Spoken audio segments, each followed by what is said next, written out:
Hey everybody, what's going on? Welcome back to another month of monthly movie rankings. Where I'm going to be ranking every movie I watched for the first time in the month of July. I see this every video. I'm like, I'm going to try to get right on the next one as soon as the month's up. So I'm reflecting on the previous month and not like 2 months ago. But again, I'm a few weeks into August at the time. Um, just about 3 weeks into August as I'm recording this, and I'm talking about the movies in July because I'm trying to keep the streak going. I've been keeping it going since like early 2025, I think, of doing these monthly rankings, and it's a lot of fun. I mean, if you're new and you don't know what they are, feel free to go back and check the other ones, but you don't have to. You can start right here. I'm essentially spoiler free, not going to do any spoilers, talking about all the movies I watched for the first time this month. And I include rewatches in the beginning just for fun, but they're not part of the full rankings. It's a fun little thing. It's an arbitrary ranking because it's all the movies I just happen to watch in the month. So it's no big deal. Don't stress about it. But as I go through them, I will be going through the tiers as well. My very nuanced, beautiful tiering system where we'll go from terrible to not good to okay to good to great to amazing. All right. And not every tier is always present. Just like on any tier list, you could have empty tiers, but it's a verbal tier list. So we also have the designated uh, it'll say so on the screen. All right, it'll say what what tier it's in case you lose track. Okay, and the fun of it is that you don't necessarily know what movie's coming. There's a couple in the thumbnail, but not all of them. And my goal a while ago is like, let me try to strive for 10 movies each month. I've not been hitting it consistently this year at all, but I did get 8 this month. They're pretty close, not where I want it to be, just because I love experiencing new movies and just haven't had enough of that recently. And let me tell you, August is looking worse right now, and I need to get watching movies fast to prevent that. So there's 8 movies I'll be ranking altogether, and they range from new releases to most are new releases, but there are a few that are not. All right. First off, I want to go with my rewatches. Theoretically, if my rewatches were to go in the ranking, where would I put them? The only movie I rewatched this month that I had seen before was the original Moana. In anticipation for the remake, we reviewed the original Moana as well as the remake on Tarkaron, Tarqaron, if you want to check that out. Theoretically, if I were to rank it on this ranking, Moana would probably be number 7. Number 7. So above number 7 and 8 on this tier list, which sounds harsh, but I enjoyed most of these movies, so it's not harsh. I'm just not superly passionate about Moana. I never really have been, and the rewatch didn't really change that. The music's great, but other than that, I don't think the story's that spectacular. It's not the most compelling Disney movie to me. That's the only rewatch this month, though. So we're gonna go into the rankings. All right. Before we go in here, I just want to say feel free to subscribe. I mean, feel free to follow me on Letterboxd if you like, because you can get a sneak preview of these rankings and just see every time I watch a movie, I put a review and then a rating on there. The only time I don't, if you see no rating or no review, it's because we're planning on reviewing it on Tarkron. Essentially, that's what that is, because I don't want to reveal my thoughts on it beforehand. Other than that, you can get my thoughts on every movie as I watch it, if you want to get it beforehand, before these videos. All right. Without further ado, let's start in the terrible tier. We're going to start in the terrible tier with number 8, and that is the aforementioned Moana 2026, right?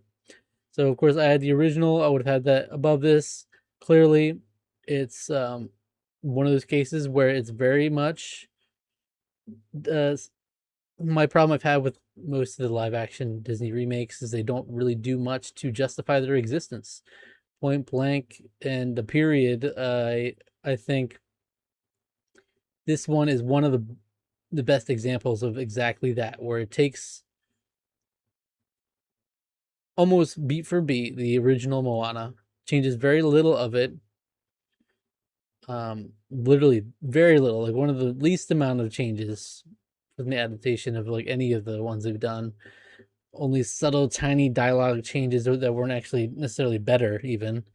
And then they put it into live action with some CGI characters on the side, and it actually looks worse. Even in live action, I don't like how it's shot particularly. I don't like the color grading on a lot of it. It just looks kind of weirdly dark, and I don't like the shots, like how they composed a lot of it, and how a lot of it was directed, to be frank.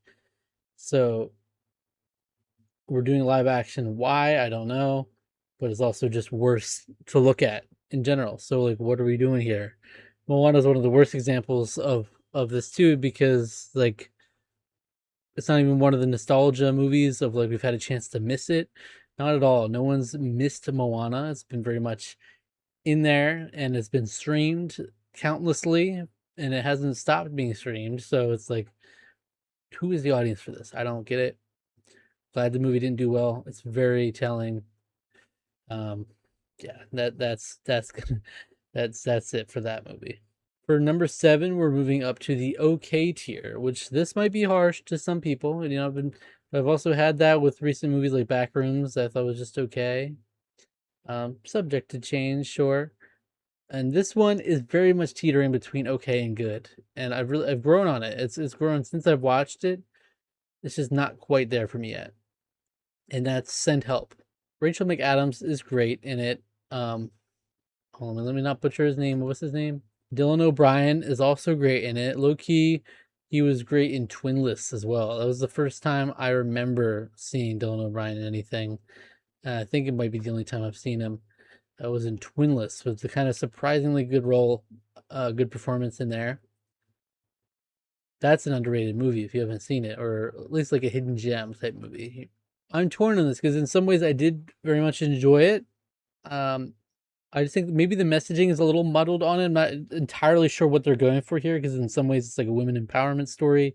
In other ways, it's just nonsense, over the top shenanigans, and maybe that's all it is to it, and then that's fine. As a Survivor fan, I thought it was very interesting, the weird references in here.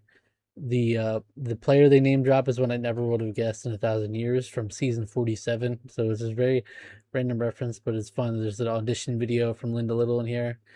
Very memorable character at the very least, and just fun, over the top performance. It's a fun time. I'm not going to deny it. It's just like something's holding it back for me just a little bit, to where it does not. I didn't come away super blown away by it, or but it's right there. That's the thing with these rankings. I often regret them, like literally weeks, months later. I would love to revisit some of my older ones and see if I still agree with them, just from like last year, because I'm sure there's so much I would change around. But this is authentic, how I feel in the moment. Most like first reactions, essentially. But not bad by any means. There's a lot of stuff to enjoy if you want something just fun and not too thinky. Maybe go for that. It's a ride, to be sure. We're gonna go into the good tier for number 6 with a movie called Life Animated. This one, just from the look and the poster and the concept, was intriguing to me ever since I had seen it floating around. I added it to my watch list quite a long time ago, I feel like, at this point, on Letterboxd. And it is a documentary. It's about a guy named Owen who has autism, and it really hones in on how autistic people can have this thing they fixate on that really helps them with their struggles. And for Owen, it was Disney, and it was just very fun, very inspired. Like, I appreciated the story. There's not much to the story. That's the only thing that's like, it doesn't feel like a great documentary to me, but it is good, and it's a worthwhile story I like to watch. But at the end of the day, it's a documentary, in that it gives you a little window into someone's life, and you're gonna walk away feeling a little more enriched. You know, you're gonna a little more educated. This was especially covering a time when this documentary came out in 2016, and it was like when it was being made, clearly you could tell it was a little more stigmatized than it is today as well. There was less knowledge about him, less knowledge about autistic people in general. But I thought it was cool. I thought it was a nice documentary, and I loved his fixation on Disney, and it was kind of crazy the breakthroughs the family was having in relation to it. I think those moments were really special too. But yeah, if that sounds interesting to you, I'm sure you'll enjoy it, no doubt. For number 5, we're going to a movie called Rap World, directed by Danny Sherrar and Connor O'Malley. Apparently, like, this is a known style from I believe Connor O'Malley in general. And this guy, I didn't even know until after the fact. I remember him now, like his face in Friendship, the movie Friendship. But honestly, I had no idea what this was. I remember hearing a big idea of it from somewhere, and I just added to the watch list. But that can be some of the most fun movies to watch too. Is you just like, let's watch this randomly and see what it is without like researching anything. So I really went into this documentary. I went into this movie thinking it was a documentary, and just was like shocked by what I ended up getting. And it was actually like, if you didn't know better, and I didn't really know better, it's very believable. Like, aside from certain key plot points that are very much like, oh, okay, obviously this isn't real, it's actually done and very believably. Like, things are delivered so dry and so like there's a realism to it that makes it just that much more effective in its comedy. Like, it really just feels like a hangout documentary in 2009, which is when it's set. Like, I just read the description, didn't see the genre. I'm like, okay, this is a movie set in 2009. I watched the movie, and for a good bit, I was like, yeah, this is a movie set in 2009. Totally believe it in the way it was shot and how everybody was talking, how they were handling themselves, and like everything around them.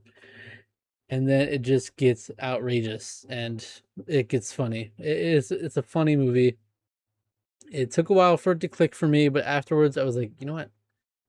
I appreciate that a lot. Like, there's something special there if it really had that effect on me. And what a funny concept for a movie. It's a great mockumentary. It's like found footage type mockumentary in the 2009 era. We're going into the great tier for number 4, which is Christopher Nolan's The Odyssey. You might have heard of it. Kind of a big impact it's had on the cinematic landscape of the world. I gotta say, I went into it obviously very I like to go to every movie open mind and just eager to love it. I don't go into a movie wanting to hate it, which I think is a bad idea, and I think a lot of people certainly did with this movie and movies like it. I would urge people to be more open-minded and not judge a movie on such superficial things, which is like really amplified with this movie tenfold. It's kind of crazy. What we have here is a movie I don't think is perfect. I don't think the writing or the plot, the script, the plot, the characters are all perfectly fleshed out. Absolutely not. I think there's stuff that could be improved upon in those aspects. I think characters really need to be fleshed out a little bit more. Certain characters, like the women, and even going into this, I was like, all right, Zendaya's in the Odyssey, and she's like basically not in the Odyssey almost. It's like very little is done with her character. But undeniably, it's a movie. Just leave it there. Just leave it there. Undeniably, it is a movie. I was trying to think of the word for it. It's like just a cinematic experience. I think that it's worth just for the experience of watching in a theater alone, alone or with people. Now, it's an epic. It's got a grand scale. The production value is crazy, top notch on every aspect as far as the technical side of things. It's hard to complain. It really is. There's a lot going on here. A lot of attention to detail in like making this come alive on screen, and not taking shortcuts, like hearing of different ways they like actually had such a grand scale in the production of this is kind of impressive. But Christopher Nolan is that kind of filmmaker where I think those things are important to him, which is great. It's like doing filmmaking the right way in a lot of ways. I think a lot of the criticisms of the casting are quite frankly ridiculous, and they look critiques of the casting look even more ridiculous when you go and watch the movie and find out that the casting they were often criticizing is not present hardly at all. And there's a lot of misconceptions, a lot of ignorance as far as these things go. And I would encourage people to watch Dan Murrell's video on different conspiracy theories people have about the Odyssey, its success, the casting, and a lot of things like that. He really breaks a lot of myths there, and it's a great video. So I encourage you to go in with an open mind and watch that. Maybe you have your mind changed. To me, it's kind of funny as far as like this casting goes. There's so many huge names. It's like a star-studded cast, and yet somehow Samantha Morton in her small role is still a standout to a lot of people, including myself. Like, she really stood out to me. I thought that was a very memorable scene in a lot of ways, and she was a big part of it. This is one that I would absolutely love to watch in IMAX. I only got to see regular theater version, and I would love to be able to see this in IMAX before it goes out, because again, it's one of those movies that are just so epic. They're really going to hit different on a big screen and the biggest screen possible versus at home. It really is. So I'm not saying this is a masterpiece. I think it's a little much to say it's a masterpiece, as many have done and have rated it so highly, but I do think it's a great film, and I quite enjoyed it. But would love a chance to watch it again, and be able to reanalyze it as well. Number 3 is a little movie, a 2000 film. It's a 2000 film called In the Mood for Love, which honestly, it's one of those movies that just has this aura about it, to where I didn't really know anything about the movie. I've just always seen it recommended highly. It's one of those movies like that I hear just talked about as like high quality film. I seen the movie poster, and I was like, "Ooh, this is like a nice romance." I always thought the vibe was so cool just from the aesthetic of looking at it from afar without knowing any details. And when you take a moment to dive a little deeper and actually watch the film, there is a lot to appreciate here.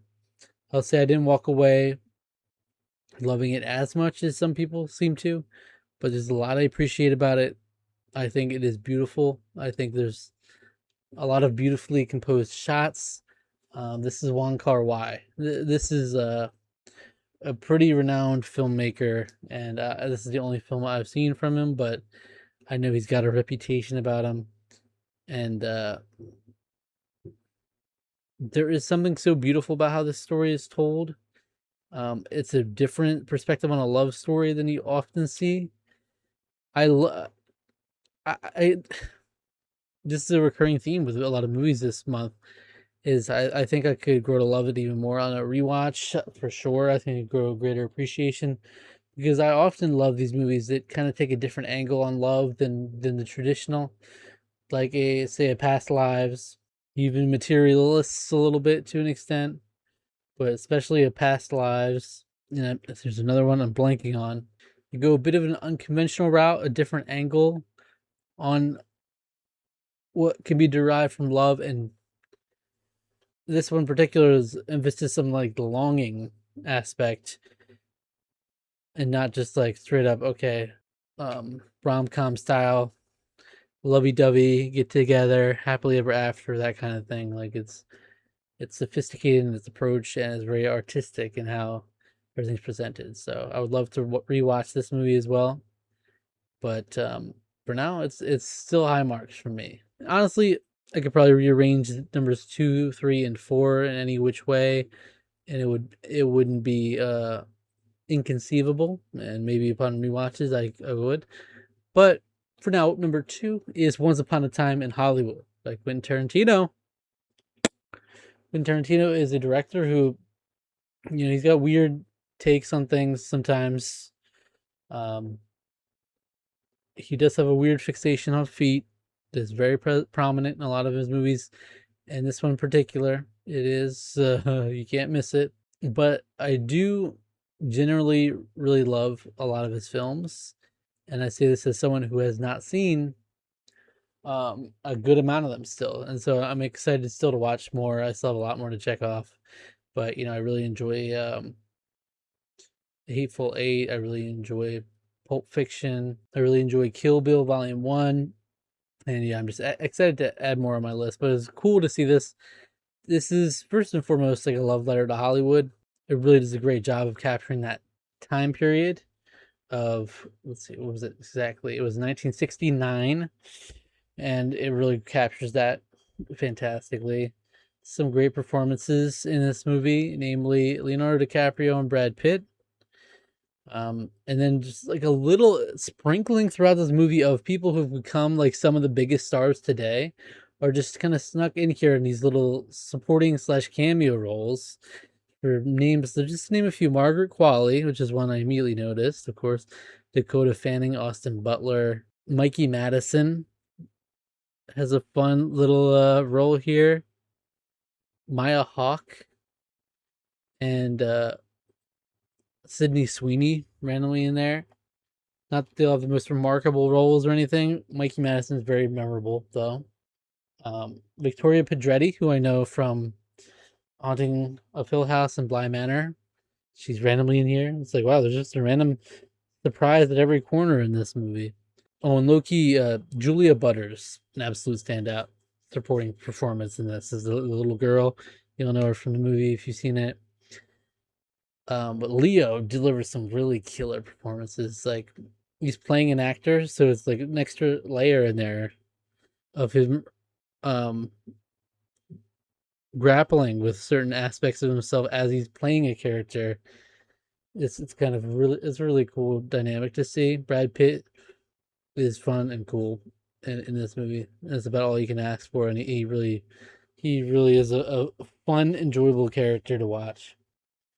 And overall, I just really enjoyed the film. It highlights interesting things I didn't know were part of this until afterwards, and doing a little bit of research. Or like I watched it without doing any research, and so it was kind of surprising to see the emphasis. It makes sense, obviously, but highlighting Charles Manson and certain events to happen, maybe spinning them a little differently. But I didn't even name Margot Robbie, but of course Margot Robbie's in here as Sharon Tate. And honestly, the movie was lower for me. I was still enjoying it, but it was really elevated by the last few scenes, and really how the ending comes together. Like, that just, it takes you for a ride in a lot of ways, and I enjoyed that. That leaves me with number 1, and this is honestly an enthusiastic number 1 for me. Like the other ones, there's a lot of interchangeability, but number 1 was never in question, and we're going up to the amazing tier for number 1 alone, and that's The Invite, directed by Olivia Wilde, and it's literally starring Seth Rogen, Olivia Wilde, Penelope Cruz, and Edward Norton. That's it. As far as any significant roles go, that's it. That's your cast. 4 people. I mean, 4 great people to do it with, but amazing that they're able to pull off a compelling film with just that small cast. And really, at the end of the day, the movie is just about a struggling couple who are clearly having their issues, and then 2 of their neighbors being invited over for a dinner party, and that's it. That's the setup, and you just let the screenplay work wonders. It's a beautiful, hilarious screenplay. Like, it's been a while since I laughed out loud as much as I did with this movie. Like, just fully enjoying the comedy here. I think there's great direction from Olivia Wilde, and the fact she managed to direct while also delivering a stellar performance. Like I said, just those 4 actors, they all absolutely kill their roles in this movie. I loved Seth Rogen shows a lot of heart and has the funniest moments in the movie. Edward Norton does a great job in his role and has funny moments as well. Penelope Cruz, I thought, was brilliant, and Olivia Wilde really gave us a lot in this movie. Like, it's such a fun time. Uh, I highly recommend it if you just want a comedy. Again, there's not going to be a lot of convincing. It's just simple premise. If you want to go for it or not, I didn't really know anything. I went into it and I loved it. It's one of my favorite movies of the year. It's a new release. I don't know if it's in many theaters at this point. Otherwise, I would have highly recommended watching it in theaters. But I feel like you might have missed the boat at this point, unfortunately. But this is one of those movies where I love watching in theaters, but I'm sure you can get just as much out of it at home. It is a smaller scale type movie, so smaller scope. So you should be able to get a full enjoyment out of it at home, and I highly encourage you to check it out. And it's a lot of fun. Literally, it's top 3 for me of the year. I think it's number 2, but it's at the very least top 3. And no doubt by the end of the year it'll be at very least top 5. So it's right up there in contention. So that's it. That's all the movies I watched for the first time in the month of July 2026. Let me know your thoughts on any of them below. If you have any, let me know what you've been watching recently. Please sound off below and stay tuned for more. Like I say every time, hopefully I can get the next month's ranking, our August 2026 ranking. Hopefully I can get that up as soon as possible in September. All right. Been loving my time with these movies. Some great movies this month. Hopefully more greatness to come, right?